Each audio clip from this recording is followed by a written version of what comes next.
नमस्कार। स्वागत है सभी मित्रों का आज के नए पॉडकास्ट में। पिछले पॉडकास्ट में हमने नैनन से अवसाद, डिप्रेशन जैसी गंभीर समस्या पर बातचीत की थी, जिससे काफ़ी मित्रों को बहुत लाभ भी हुआ है। आज के पॉडकास्ट में हम उसी विषय को आगे बढ़ाएंगे। बहुत से मित्रों के प्रश्न थे, बहुत से मित्रों के आग्रह थे और कुछ अनछुए पहलुओं को हम स्पर्श करने की कोशिश करेंगे। आइए शुरू करते हैं। नैनन, पिछली बार डिप्रेशन, अवसाद जैसी गंभीर समस्या पे आपने बहुत नए नए पहलुओं को, एक उसके लिस्ट में भी कुछ कैरेक्टर्स को आपने इंक्लूड कर दिया था। एक बात मैं पूछना चाहता हूँ, आप अक्सर स्माइलिंग डिप्रेशन का जिक्र करते हैं, ये है क्या स्माइलिंग डिप्रेशन? एक्चुअल में स्माइलिंग डिप्रेशन एक बहुत समझने की बात है और ये बड़ा गंभीर विषय भी है। जैसे डिप्रेशन को हम देखते हैं वो lack of energy, lack of hope, lack of joy, इसमें आता है कि ऊर्जा की कमी है, व्यक्ति आलस्य से घिरा है, निराशा उसको घेरे हुए है, मन नहीं करता, एक होपलेसनेस, ये सब उसको बनी हुई है। तो जो सामान्य डिप्रेशन, सामान्य अवसाद की स्थितियां होती हैं, उनमें ये चीज़ बिल्कुल सामने दिखाई देती है कि हाँ है, व्यक्ति उदास है तो उदास दिखता है, वो निराश है तो निराश दिखता है। लेकिन स्माइलिंग डिप्रेशन क्या होता है, ये थोड़ा एक्टिव टाइप ऑफ डिप्रेशन है कि व्यक्ति के अंदर तो वही सब चल रहा है, अंदर कोई बदलाव नहीं, लेकिन ऊपर से वो मुस्कुराता रहता है, ऊपर से वो हंसता रहता है और ऊपर से सारे काम भी करता रहता है। जैसे सामान्य अवसाद में कोई चला जाए तो हो सकता है अपने दैनिक जीवन के काम भी ना कर पाए। कई बार ये स्थिति भी हो सकती है कि वो एक्यूट डिप्रेशन में बिस्तर से भी ना उठ पाए। लेकिन स्माइलिंग डिप्रेशन में अगर कोई होगा तो वो काम भी करेगा, सक्रिय भी रहेगा, अपनी सब जिम्मेदारियां भी निभाएगा, फिजिकली एक्टिव है और बाहर से देखने में लोगों को लगेगा कि सब ठीक है, लेकिन अंदर वो टूटा हुआ है, अंदर उसके कोई केंद्र नहीं है, अंदर वो बिखरा हुआ है, अकेले में वो पूरी तरह से उसी निराशा के शिकंजे में जकड़ा हुआ है। तो ऐसी स्थिति को मैं कहता हूँ स्माइलिंग डिप्रेशन, कि अवसाद भी मुस्कुरा रहा है, वो अपने को ढक रहा है।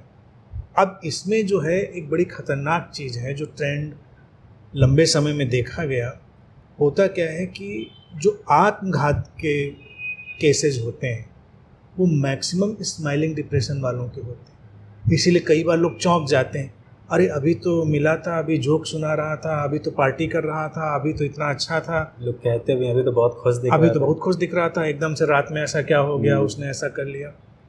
स्माइलिंग डिप्रेशन में आत्मघात की संभावना इसलिए ज़्यादा बन जाती है कि एक तो स्थिति उसकी अवसाद की है और ऊर्जा उसके पास, शक्ति जो है वो जीवन में आगे चलने की भी है, तो वो शक्ति उसके विचारों में, क्रियाओं में, भावों में, सब में जा रही है। तो ऐसे व्यक्ति को अगर ये भाव पकड़ा कि जीवन बेकार है, जीवन में कुछ रखा नहीं, जीवन को ख़त्म कर दे, वो ख़त्म करने की तरफ बढ़ जाएगा। लेकिन जो टिपिकल अवसाद वाला व्यक्ति है, वो पड़ा है, वो इतनी ताकत भी नहीं पाएगा कि उठें, रस्सी बांधने, फंदा लगाए मतलब एनर्जी उसकी एनर्जी नहीं। वो सोचता है कि जीवन बेकार है, ख़त्म हो जाना चाहिए और जीने में कुछ रखा नहीं, निराश है, हताश है पूरी तरह। लेकिन वो इतनी हिम्मत नहीं जुटा पा रहा है कि उठे, कुछ करे, कोई सामान लाए सुसाइड का, ऐसा वो कुछ नहीं करेगा। लेकिन जो ये स्माइलिंग सुसाइड वाला व्यक्ति है, ये बड़े आराम से जाएगा, सुसाइड का सामान खरीद के लाएगा, रस्सी, जहर, जो कुछ भी है, तमंचा, पिस्तौल, जो कुछ सब लेकर आएगा ये, क्योंकि ये एक्टिव है, अंदर से टूटा हुआ है। तो इसलिए ये स्थिति बहुत खतरनाक है। आनंद श्री, अभी आपने जो स्माइलिंग डिप्रेशन की बात कही है, ये तो काफ़ी हद तक मास्क डिप्रेशन जैसा लग रहा है। क्या ये वही है या कुछ अलग है? हाँ, ऐसा लगता है, लेकिन ये मास्क डिप्रेशन, जो आवृत अवसाद है, ये वो वाली चीज़ नहीं है। पहले मनोविज्ञान में कॉन्सेप्ट आया था मास्क डिप्रेशन का, उसको वो लोग दूसरी तरह से देखते थे।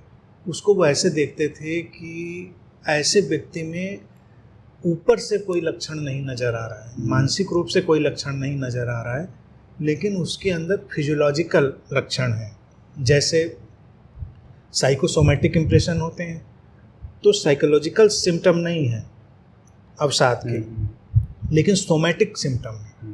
शारीरिक सिम्टम है तो पहले ये मनोविज्ञान में मान्यता थी कि व्यक्ति को कोई अनजाने दर्द हो रहे हैं, कोई अनजानी तबीयत खराब हो रही है, तो उसके अंदर अंदर तो वो अवसाद की धारा चल रही है शायद, लेकिन वो बाहर नहीं परिलक्षित हो रही है। लेकिन फिर इस पर और जब रिसर्च हुई तो ये देखा गया कि शायद ये बात उतनी सही नहीं भी हो सकती है, क्योंकि हम ये कैसे जानेंगे कि ये जो बीमारी आई है इसके मन के अंदर चला ही है ये चीज़, क्योंकि वो तो पेशेंट को भी नहीं पता है। मास डिप्रेशन में तो ये चीज़ थी कि पेशेंट को भी नहीं पता है। अगर उससे हम पूछेंगे तो वो भी बताएगा नहीं मुझे नहीं पता। आप पूछेंगे कि क्या निराश हो, हताश हो या मन नहीं लगता, कहेगा नहीं मुझे नहीं पता। तो इसको वो कहते थे लक्षण विहीन अवसाद है, इसमें लक्षण नहीं है लेकिन उसके सोमैटिक सिम्टम है शारीरिक। तो इस स्थिति में वो चीज़ नहीं कहेंगे, मतलब फिजिकली वो उतना एक्टिव नहीं दिखेगा। हाँ, फिजिकली नहीं दिखेगा, फिजिकल बीमारियों के सिम्टम भी आ जाएंगे। लेकिन जो कंसेप्ट मैं दे रहा हूँ स्माइलिंग डिप्रेशन का, ये बिल्कुल अलग चीज़ है। स्माइलिंग डिप्रेशन में क्या सिम्टम है, उस व्यक्ति को पता है, उससे अगर मिलेंगे तो उसको तो बिल्कुल पता है कि ये सिम्टम है, बस वो उनको जाहिर नहीं कर रहा है। तो अगर हम नए ढंग से इसको मास्क कहना चाहें, आवृत, तब तो हम कह सकते हैं, लेकिन जो टिपिकल साइकोलॉजिकल कंसेप्ट था वो हटाया जा चुका है। वो अब वैसा नहीं मानते वो लोग जो मनोचिकित्सक हैं। तो इसको मैं भी नई टर्मिनोलॉजी स्माइलिंग डिप्रेशन ही देना पसंद करूँगा कि व्यक्ति को सब पता है। उसको अगर कोई सुनने वाला हो, उसकी बात को समझने वाला कोई हो, तो वो अपना दिल खोल कर ही बातें रख सकता है, लेकिन वो रखता नहीं। शायद वो ऐसा पाता नहीं कि वो कहीं ऐसा संबंध देख पाता है कि अपनी बातें रख सके, लेकिन वो भली भांति जानता है, वो भली भांति जानता है मैं जीवन से निराश हो चुका हूँ, जीवन में मेरा रस नहीं है, लेकिन उसके अंदर इतनी शक्ति है कि वो सब करता चला जाएगा। आनंद श्री, अभी आपने जो स्माइलिंग डिप्रेशन के बारे में बताया है, तो अगर कोई स्माइलिंग डिप्रेशन में है व्यक्ति, तो हम उसको पहचान कैसे सकते हैं कि वो स्माइलिंग डिप्रेशन में है? देखिए, पहचानना उतना भी मुश्किल नहीं है, क्योंकि वास्तविक और अवास्तविक का भेद तो हमेशा रहता है, और कितना भी इंसान छुपाए वो चीज़ें दिखती हैं। कहते भी हैं कि इंसान का चेहरा एक खुली किताब की तरह होता है। तो अगर कृत्रिम मुस्कान, कृत्रिम हंसी है तो वो भी दिख जाती है चेहरे पे कि इंसान हंस तो रहा है, मुस्कुरा तो रहा है, खुश तो दिखा रहा है, लेकिन खोखलापन है, कुछ चेहरे पे सन्नाटा है। तमाम ऐसे लोग दिखेंगे जिनके चेहरे पे तो बिल्कुल वीरानी छाई होगी, लेकिन वो बात बात पर हंस रहे होंगे, जोक सुना रहे होंगे। और जो सहज अपने भीतर की उत्साह की भावना से प्रसन्न होता है तो उसका चेहरा भी खिला हुआ। एक तो ये मोटी मोटी बात की, इसको हालांकि देखा जाए पहचानने के लिए लव्ड वन ही कारगर होते हैं, क्योंकि आम लोग उतने ध्यान से देखते भी नहीं किसी को। तो अगर हम किसी को चाहते हैं, किसी को प्रेम करते हैं, तो गौर से एक बार देखें कि सचमुच में ऐसा है कि नहीं। इसके अलावा क्या होगा कि वो व्यक्ति कितना भी जीवन में सक्रिय अपनी भूमिका निभा रहा हो, फिर भी उसके करने में एक अनमनापन, एक निरुद्देश्यता, ये सब दिखाई दे रही होगी। और गाहे बगाहे वो ऐसी निराशाजनक अवसाद वाली बातें भी बोलेगा कि जीवन में क्या रखा है, जीवन तो बेकार है, जीवन में कोई जीने का कोई मकसद नहीं है। तो कोई न कोई बातें वो ऐसी बोलता भी रहेगा। और अगर हम फिर उसके पढ़ने, सुनने, देखने के पैटर्न को अगर फॉलो कर पाएँ, जो कि ये भी थोड़ा नज़दीकी लोगों का काम हो गया, ये बाहर से तो लोग नहीं देख पाएंगे कि व्यक्ति आजकल क्या पढ़ रहा है, वो किन लोगों को सुन रहा है, वो कैसी बातों की तरफ रुचि ज़्यादा ले रहा है, तो हम देखेंगे कि वो जीवन की विध्वंसात्मक चीज़ों की तरफ, निराशा वाली चीज़ों की तरफ जा रहा है। तो इससे लगता है कि ये व्यक्ति कहीं ना कहीं से जीवन से जो अवसाद की धारा है उसकी तरफ मुड़ रहा है। गौर से देखने से पता चलेगा। जैसे मान लीजिए स्माइलिंग डिप्रेशन में है व्यक्ति, तो क्या उसकी बातें मतलब डिस्ट्रॉय करने वाली चीज़ों की तरफ ही जाएंगे, ऐसा है? हाँ, बिल्कुल हो सकती है। स्माइलिंग डिप्रेशन वाला व्यक्ति क्रांतिकारी हो सकता है, आतंकवादी हो सकता है, समाज सुधारक हो सकता है। समाज सुधारक भी हो सकता है। जो एक्यूट डिप्रेशन, टिपिकल डिप्रेशन वाला व्यक्ति वो समाज सुधारक कभी नहीं बने। वो अपने को नहीं सुधार पा रहा है, समाज को क्या सुधारेगा। लेकिन जो स्माइलिंग डिप्रेशन वाला व्यक्ति है वो जीवन की नकारात्मकता से अपने अंदर भरा हुआ है, तो अब वो दूसरों को सुधारने निकल लेगा और उससे वो थोड़ा सुकून ढूंढने की कोशिश करेगा कि शायद हम बड़ा अच्छा कोई काम कर रहे हैं। अब इसमें बात यह है कि ऐसा नहीं कि जीवन में नकारात्मकता नहीं है, जीवन में नकारात्मकता है, लेकिन वो स्माइलिंग डिप्रेशन वाला जो व्यक्ति है वो नकारात्मकता का जो पोर्ट्रेयल है, उसका जो प्रदर्शन है बहुत ज़्यादा बड़े पैमाने पर करने लगेगा।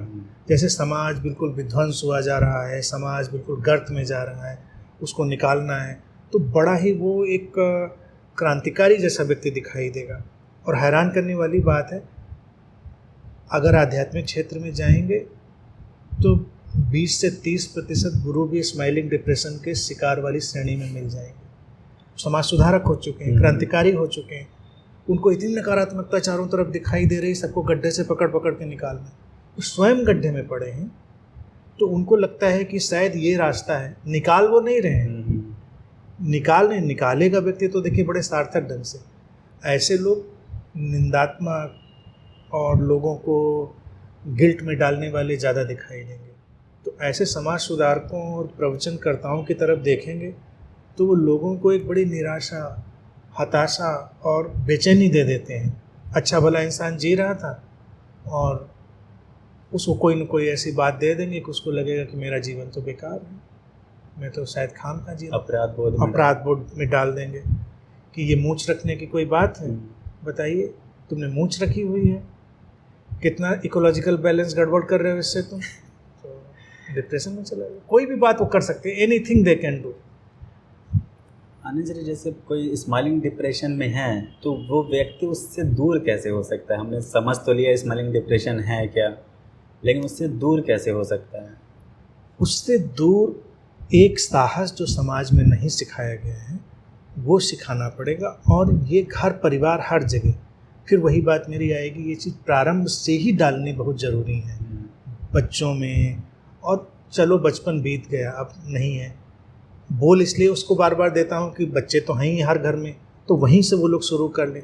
लेकिन जिस किसी भी मुकाम पर है, हम अपने ज़िंदगी में ऐसे एकाध लोग ज़रूर रखें, ऐसे प्रियजन, ऐसे मित्र जिनसे हम दिल खोलकर बात कर सकें। स्माइलिंग डिप्रेशन वाले व्यक्ति की जो सबसे बड़ी समस्या है वो यही है कि वो अपने में बंद हो चुका है और वो उसके अहंकारवश, संकोचवश या किसी और साइकोलॉजिकल जो ग्रंथि है उसकी वजह से हो गया है।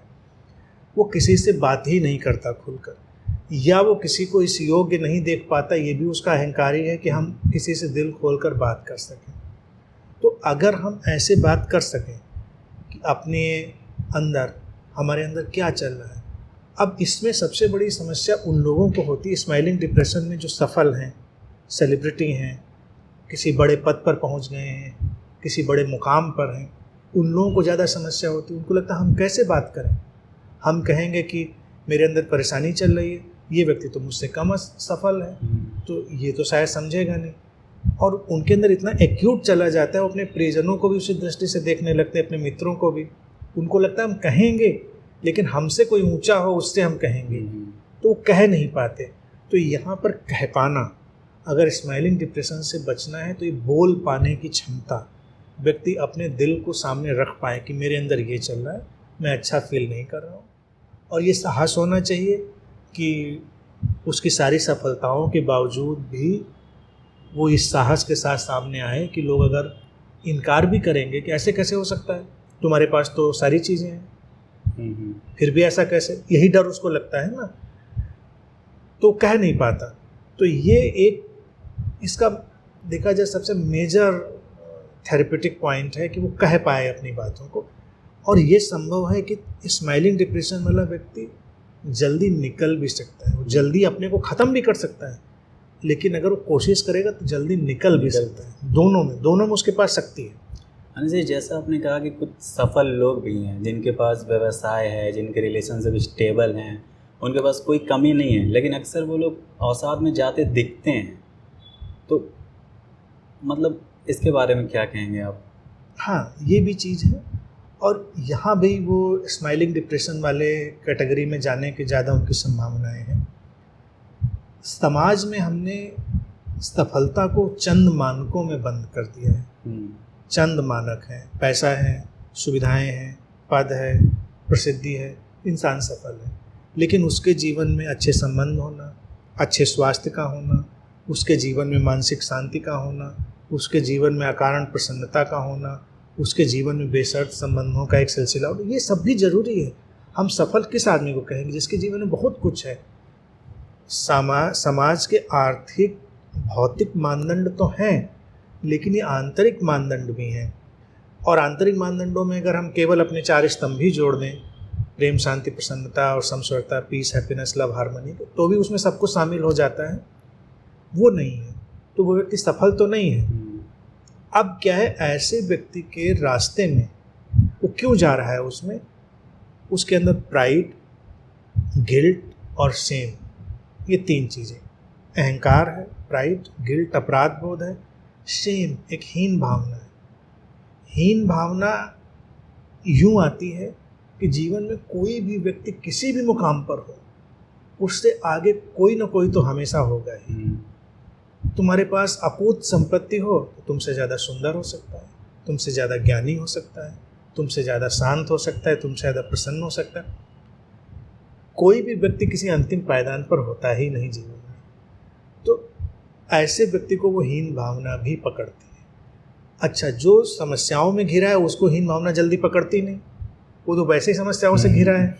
सफल व्यक्ति को जल्दी पकड़ जाती है।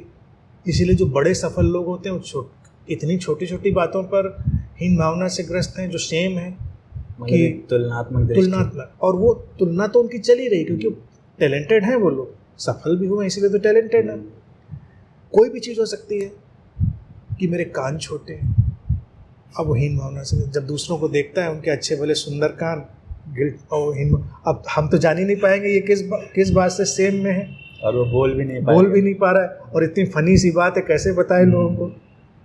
फिर उसको गिल्ट ये है कि अपने सफल होने में उसने जीवन में बहुत कुछ ऐसे उतार चढ़ाव देखे हैं, कुछ ऐसे कृत्य उससे हुए हैं जो उचित अनुचित के कैटेगरी में डोलते थे। तो वो अपराध बोध में भी है, उसने उपेक्षा करी है अपनों की, अपनी, तो उसका भी अपराध बोध है। कभी सफलता की दौड़ में उसने अपने शरीर की उपेक्षा करी है, कभी मन की उपेक्षा करी है। तो वो जो नेग्लेक्ट करने की धारा चली है, उसने उसके ऊपर एक अपराध बोध का भी जो रंग है चढ़ा दिया है। लेकिन वो भी नहीं कह सकता वो किसी से, कैसे कहे। प्राइड, अहंकार, वहाँ पर उसकी वो अज्ञानता है जहाँ पर उसने अपने को कर्ता मान के पकड़ा था। सफल है, उसको लगता था कि मैंने ही ऐसा किया इसलिए मैं सफल हूँ, दूसरे ऐसा नहीं कर पा रहे इसलिए वो असफल है। अगर वो अकर्ता की अंतर्दृष्टि ले पाता, जो आध्यात्मिक गहन अंतर्दृष्टि है कि होना था हुए, अस्तित्व ने तुमसे जो कराया वो कर पाए, ये उपहार है कि सफल बना दिया उसने, तो शांति से ले लो। वो इन तीनों चीज़ों में फेल हो जाता है। तो प्राइड, गिल्ट, शेम, ये 3 फैक्टर्स को कस के जकड़ लेते हैं। तो अक्सर सफल लोग इन चीज़ों के पीछे धीरे धीरे अवसाद में सरक जाते हैं। नेक्स्ट, अभी आपने जो प्राइड, शेम और गिल्ट वाली बात बताई, काफ़ी इंटरेस्टिंग है। मतलब यहाँ तक भी अगर कोई व्यक्ति सोच पा रहा हो तो वो उससे उबर सकता है, मुझे ऐसा लगता है। लेकिन जो आजकल सो कॉल्ड धार्मिक लोग हैं, जिनको एक दिशा देनी चाहिए कि आदमी इन चीज़ों से मुक्त हो, लेकिन देखा जाए तो कहीं ना कहीं वो खुद ही इन तीनों चीज़ में व्यक्ति को डाल देते हैं। जैसे मैंने एक वीडियो देखा था, एक संत हैं, तो वो उनके पास एक व्यक्ति आया, वो चिड़ियाघर में जानवरों को मांस खिलाने का काम करता था। तो उसने उनसे पूछा कि क्या मेरा ये काम ठीक है, मैं कमाने के लिए कर रहा हूँ, मेरी यही नौकरी है। तो उन्होंने कहा नहीं, तुम्हारा ये काम ठीक नहीं है। तो वो एक अपराध बोध में ही तो चला गया ना। तो इससे कैसे व्यक्ति मुक्त हो? देखिए, धार्मिक लोगों की भूमिका तो होनी चाहिए थी कि मार्गदर्शन दें, लेकिन जैसा कि मैंने कहा कि तमाम जो गुरु लोग बन बैठे हैं, जो प्रोडक्ट ऑफ मार्केट हैं, वो स्माइलिंग डिप्रेशन के शिकार ही हैं। वो क्रांतिकारी समाज सुधारक बन के बैठ गए हैं। वो समाज के अस्तित्वगत संतुलन को भी नहीं देखते हैं और जीवन की नैसर्गिकता को भी नहीं देखते हैं, और वो अंदर इतने अपने खुद बेचैन हैं कि वो लोगों को उसी में धकेलते हैं। जीवन के अस्तित्वगत संतुलन और नैसर्गिकता जो जीवन की, उसकी तरफ देखना चाहिए। अतिरेक का आदर्शवाद, अतिरेक की जो पवित्रता की बातें हैं, ये सब व्यक्ति को परेशान करती हैं और यही उसको प्राइड, गिल्ट, शेम में डालती हैं। जानवर तो मांस खाते ही हैं, वो खाएंगे ही। व्यक्ति नहीं खिलाएगा, वो शिकार करेंगे। तो ऐसे लोगों का बस चले तो सारे शेरों को ख़त्म कर देंगे, सारे ऐसे जानवर क्या करेंगे। हिरन बहुत अच्छा है, बहुत सुंदर लगता है, लेकिन शेर तो बड़े आराम से उसका शिकार करके खा लेता है। चलेगा, ये सब इकोलॉजिकल बैलेंस है, इसमें हमको नहीं पढ़ना है। हिंसा अहिंसा के ऐसे सतही जो परिदृश्य हैं उनमें भी नहीं उलझना चाहिए। फिर यही बात इसमें चली जाएगी कि एक जो चिकित्सक है वो चिकित्सा के लिए जानवरों के ऊपर प्रयोग कर रहा है, वो भी तो हिंसा कर रहा है, लेकिन वो उस हिंसा से करोड़ों लोगों के लाभ की कोई चीज़ भी ढूंढ रहा है और ढूंढता भी है। तो हमको वहाँ पर उसको चुन लेना पड़ेगा। हम यहाँ पर लार्जर इविल और लेसर इविल के बीच में ही चल रहे हैं, इसके सिवा हमारे पास कोई विकल्प नहीं है। हम लेसर इविल में हैं। अगर हम बिल्कुल हिंसा मुक्त हो जाएंगे तो हम कब्र में ही जाएंगे। बिल्कुल हिंसा मुक्त होने के लिए यह है कि हम अपने को ख़त्म कर लें। सबसे अच्छी बात तो यही है, हमको भी कीट पतंग चील को हुए खा लेंगे, सेवा हो जाएगी। लेकिन अगर हम जिंदा रहने चाहेंगे, कितने बैक्टीरिया, कितनी चीज़ें, कितना कुछ ना कुछ तो हम खा ही पी रहे होंगे जो नुकसान कर ही रहा होगा। लेकिन प्रकृति ऐसा थोड़े कहती है कि जीवित मत रहो, उसने तो सबको जीवित रहने का मौका दिया, अवसर दिया है। ये सब धार्मिक लोगों की बकवास चलती रहती है। प्याज लहसुन, मांस को जाने दो, प्याज लहसुन के पीछे हाथ धो के पड़ जाएंगे। कोई उसका वैज्ञानिक डेटा नहीं लाएंगे, कोई अनुसंधान नहीं लाएंगे कि शरीर पर कोई सचमुच में फ़र्क पड़ता है। तामसिक प्रवृत्ति बढ़ जाती है। तामसिक प्रवृत्ति क्या होती है ये भी वो नहीं बता पाएंगे। सात्विक प्रवृत्ति क्या होती है। अब हो सकता है कोई बाबा ऐसा थर्मामीटर निकाल दे जो किसी मुंह में लगा के बताए कि इनकी जो सात्विक है वो 40 डिग्री पे है, इनकी जो तामसिक है वो 60 डिग्री पे पहुंच चुकी है, तुम्हारी तामसिक 60 डिग्री पे आ गई। फिर ऐसी वर्कशॉप खुल जाएंगी जिस कंप्यूटर में फिर लगा के उसको बैलेंस कर देंगे, कहेंगे इन्होंने बैलेंस करवा लिया। तो लोग जाएंगे, लाइन लगी होंगी आगे आने वाले भविष्य में ऐसे बाबाओं के पास, ये सात्विक तामसिक राजसिक बैलेंस कराने हैं। जैसे कार का हवा बैलेंस कराते हैं, नहीं मीटर लगा होता है, आप लोग देख रहे 32 28 इतनी डलवानी है, तो बाबा लोग मानक तय कर देंगे कि इतना 28 30 होनी चाहिए, इतना होना चाहिए। तो वो लगा के मीटर बैलेंस कर देंगे। ये बेवकूफ़ियाँ कर सकते हैं ये लोग, कभी भी मिले, इनसे में पूरी उम्मीद है ये लोग कुछ भी कर सकते हैं। और मीटर नहीं निकालेंगे तो उनके पास अदृश्य मीटर तो हमेशा ही है, अदृश्य मीटर तो हमेशा ही है। खान पान में अपराध बोध में डालना व्यक्ति की, अब प्राइड क्या है, मेरी किताब दुनिया की सबसे महान किताब, सबसे बड़ा प्राइड तो यहीं से आ गया। मेरा धर्म दुनिया का सबसे महान धर्म, मेरे बताए हुए मार्ग, मेरे गुरु, मेरे अवतार, मेरे पैगंबर, तीर्थंकर दुनिया के सबसे महान। व्यक्ति गर्व में कौन धार्मिक व्यक्ति है ढूंढने जाओ जो प्राइड में लिपटा नहीं मिलेगा। बोलता नहीं, बोलता विनम्रता की भाषा है, नहीं सबका कल्याण हो, लेकिन वो जानता है अंदर से उसके ही चल रहा होता है, हमारी बात तो मानते नहीं हो, तुम्हारा कल्याण तो कोई नहीं कर सकता। बोलेगा सर्वे भवन्तु सुखिनः, लेकिन उसके पहले वो कहता है कि तुम हमारे मत में आओ, हमारे मत में आओ तब सुखी होगे, नहीं तो तुम ऐसे ही भटकोगे। अच्छा, कई बाबा लोग दुस्साहसी होते हैं, बोलते भी ऐसे ही सड़ोगे, ऐसे ही भटकोगे, कीड़ों की तरह से रेंगोगे। आदमी सुन के डर जाता है। तो प्राइड डाला, गिल्ट डाला। गिल्ट, तुम्हारे अंदर काम वासना उठ गई, लोभ उठ गया, क्रोध उठ गया, किसके अंदर नहीं उठता, सबके अंदर उठता है। उनकी हैंडलिंग होती है। व्यक्ति अपनी नैसर्गिक भावनाओं को हैंडल कैसे करेगा, इस पर सारा दारोमदार है। तो केवल हैंडलिंग की बात हो सकती है, वो सब तो उठेगा ही। डिजायर्स, उन्होंने कहा कि डिजायरलेस होना है। हर व्यक्ति के अंदर डिजायर उठ रही है, वो बड़ा कंफ्यूज हो जाता है कि मैं तो डिजायरलेस नहीं हुआ। तुमको थॉटलेस होना है, थॉट तो बेचारे चले ही आते हैं। उसको ये नहीं वो बताते कि ये अस्तित्व की नैसर्गिकता में विचार और इच्छाएं घटती रहती हैं, हमारे अंतर आकाश में वो किसी के वश में नहीं, उनसे हमारा पर्सनल अटैचमेंट बाधा है बस, और कोई प्रॉब्लम नहीं।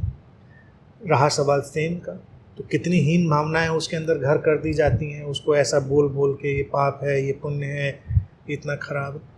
तो धार्मिक लोगों का देखा जाए मूल रूप से उद्देश्य दिखाई तो देता है कि लोगों का भला करना है, लेकिन छुपे हुए रूप से शोषण करना है।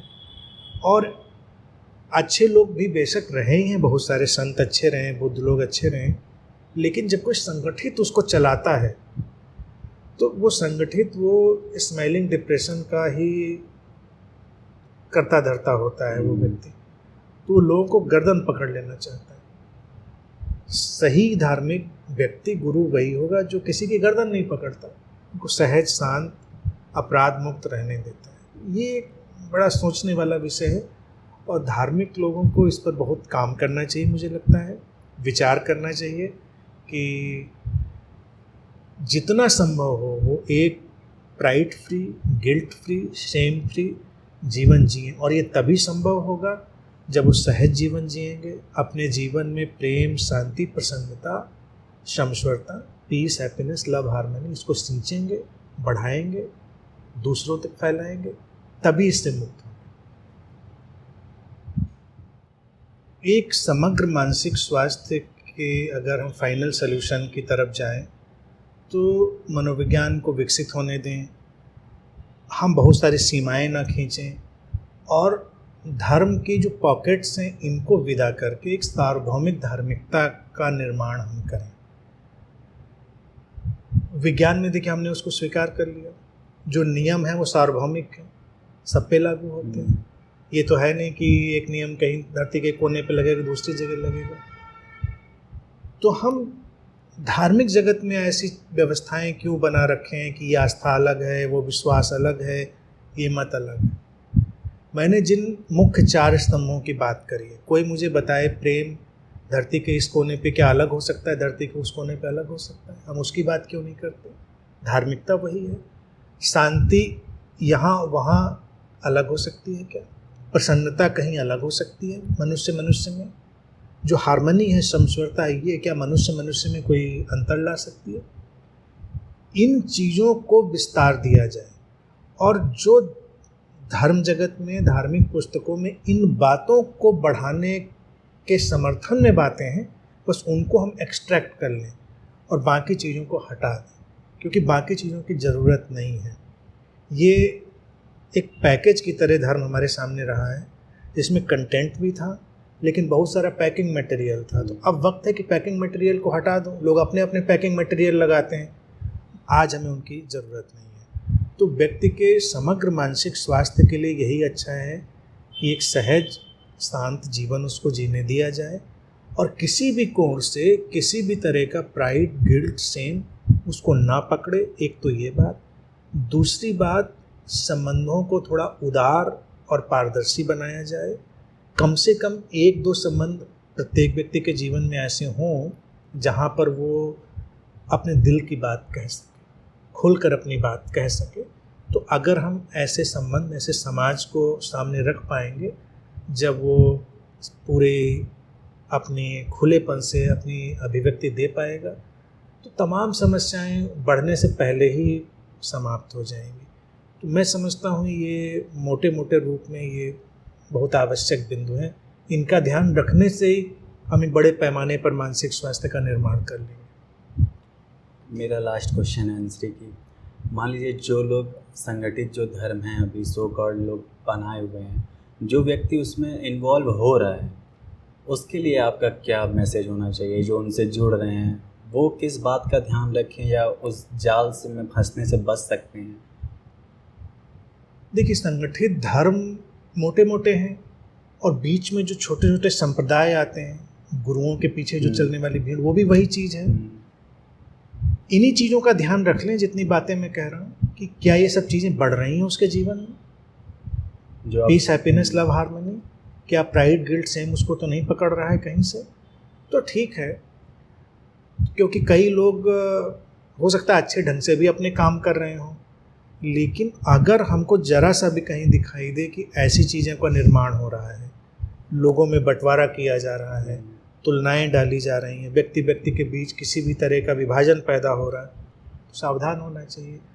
लोगों को ये अंतर्दृष्टि अपने भीतर लेनी चाहिए कि समाधान उनको अपने भीतर से मिल जाएगा। इतनी जल्दबाजी नहीं करनी चाहिए किसी बैसाखी को पकड़ने की। हमने बहुत जल्दबाजी कर दी है और उस जल्दबाजी को ही धर्मों ने पोषण दिया है। जरा सा आदमी घबराया, हे ईश्वर देख लेना। ईश्वर क्या देख लेगा? व्यक्ति को कहना कि नहीं, हम देखते हैं ना, जो बन पड़ेगा कर लेंगे, फिर अस्तित्व जो चाहेगा सो कर देगा। तो ये जो ईश्वर की अवधारणा डाल दी गई, इसने सब नष्ट भ्रष्ट कर दिया। व्यक्ति को थोड़ा तर्क सम्मत बुद्धि का उपयोग सिखाना चाहिए। तर्क कुतर्क नहीं है, क्योंकि तर्कवादियों को भी देखेंगे तो उनकी भी एक समस्या है। बहुत सारे लोग हैं अपने को लॉजिकल व्यक्ति कहेंगे, तो उनका अपना प्राइड है कि हम तर्कवादी हैं तो हम बहुत अच्छे हैं, और जो तर्क नहीं कर पाता है वो कुछ हीन है।